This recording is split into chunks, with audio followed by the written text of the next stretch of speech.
let's talk about what could be one of the smoking guns in the Kennedy assassination, and that's the foot that's hanging over the side of the presidential limousine.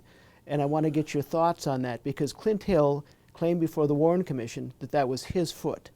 Yeah, well, that he was you played an important role here. You took those pictures. Why don't you just say you took those pictures to an orthopedic surgeon? Well, okay. It looks weird, but what happened when you took the pictures to an orthopedic surgeon? Well, okay, I can tell you that I've been suspicious about the foot. And as you know, early on, right after the assassination, when the Associated Press printed their story, they claimed it was Kennedy. Yeah. And then the press later changed their mind after Clint Hill testified before the Warren Commission that it was in fact Clint Hill's foot. But that foot, to me, never fit in alignment with Clint Hill's body. Right. And so I brought the photograph to an orthopedic surgeon because I needed to have a professional opinion based upon his work with bones, joints, etc. Sure. And I gave him that photo. He looked that over. He had that in his possession for a week.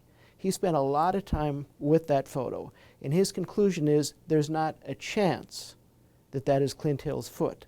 Right. So I've talked to you about, okay, if it wasn't Clint Hill's foot, and if it clearly isn't Kennedy's foot, right, whose foot is it? Do you have an idea of an opinion? Absolutely. And what you've done and the work we did with the foot has a lot to do with the Godzilla hypothesis. Because what happened is, and I don't know the exact date of this, but when I realized, probably because of the conversations with you, okay, first of all, why did this photograph get through the net? They altered so many pictures. Right. These photographs were taken by a high school kid who developed it in his basement. And that was David Miller. David Miller. And David Miller then gave it to the Dallas newspaper the next morning, so it was already published either November 23rd or November 24th. Mm-hmm. So he got through the net, and there's the foot sticking out. And he made that available to the Dallas Morning News? Either Morning News or Dallas Times-Herald. Okay. So they got that directly from him? Yeah, right, and they published it. Okay. Nice big picture, and there's this foot. So in the beginning, there was this idea, well, maybe Kennedy was at some angle, that his foot was sticking out. That doesn't make any sense. And then there was the idea that it was Clint Hill. Now, later, when I realized they were shooting in the car, for months, I don't know how long, I'd have to check my records on the Godzilla files. How many months was it, or years, did I actually believe that once an agent, whose name is Paul Landis, I'm sure, took over the wheel, that what do they do with that body in the front? And before I re-examined the Zapruder film, I thought, well, maybe they threw him in the back. Mm-hmm. They stopped under the underpass, and maybe it's his foot. I no longer believe that. It's clearly, to me, that there's another person in the front seat of the car. So whose foot is it? Mm-hmm. Okay, well, when you look carefully, and you realize that more than one agent ran to the car, another one of the loyal agents on the right running board is John Reddy, R-E-A-D-Y. And John Reddy was standing on the right front running board in front of Paul Landis. And he ran to the car too. Now, how do I know he ran to the car? Because there was a witness named Norman Similis, S-I-M-A-L-I-S, of Canada, and he was right by the car. And he was interviewed by a Canadian newspaper over the phone, and it was published in the New York Times the next morning. And his account, which of course bears no relationship to any film, because these films have been altered, he says he's right there, the car stopped, an agent ran up to this is on the passenger side, opened the door, and said, my God, he's dead. Okay? That's in the New York Times the next morning. Okay. So you were talking about Norman Similis, very close to the car. Right. So close, he said, in an article in a Canadian magazine subsequently, so close that he could kick the wheels, kick the tires. Oh. And I'll talk about Similis because he doesn't show up in any film. And I'd like to talk about why he doesn't show up in any film. And he's been called a fraud. He's not a fraud. Okay. In pursuing the FBI reports of the witnesses in Dealey Plaza, and there's so many of them, and it's very easy because of the focus on other things to miss a report. But in one of the earliest FBI documents, they're called field reports, where they collect them. So they collect everything they have as of November 30th. They submitted it to the FBI headquarters. That's called the Gemberling Report of November 30th. Then comes the next report, the Gemberling Report of December 10th. These are like 500, 800-page reports. One of the witnesses on a courthouse, standing on a courthouse balcony on Dealey Plaza, says she looks down and she sees an agent throw himself into the car. Throw himself into the car. That's John Reddy. Oh, and that's his foot, I'm sure. That's his foot. Because it's not Clint Hill. Clint Hill didn't throw himself into the car. He just got up on the bumper. Right.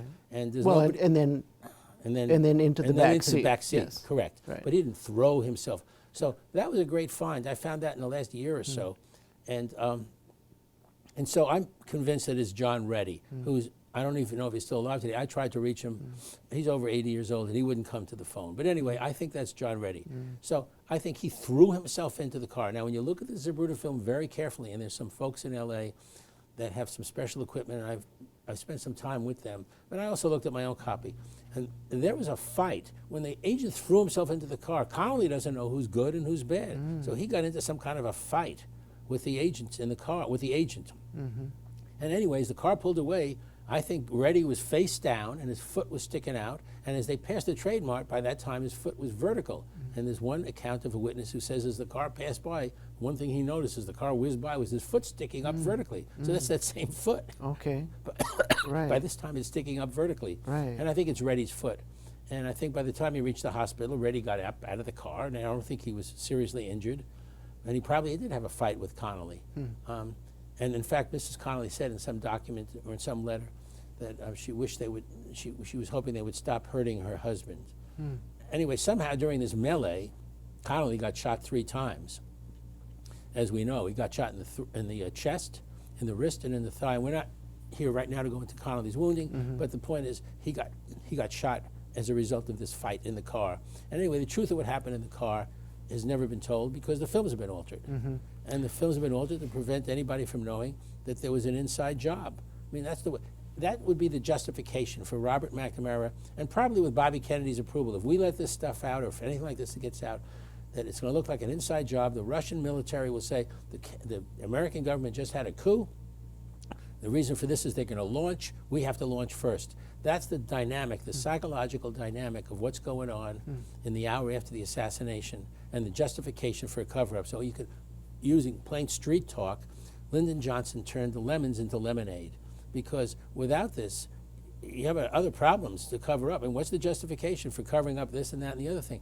Well, they had a great justification, because this idea of a rogue agent that has to be covered up to prevent the Soviets from thinking. Of course, if you want to go with that logic, sure, you want to hold that for 30 days, 60, 180 days, a year, but there's no justification for years and decades later.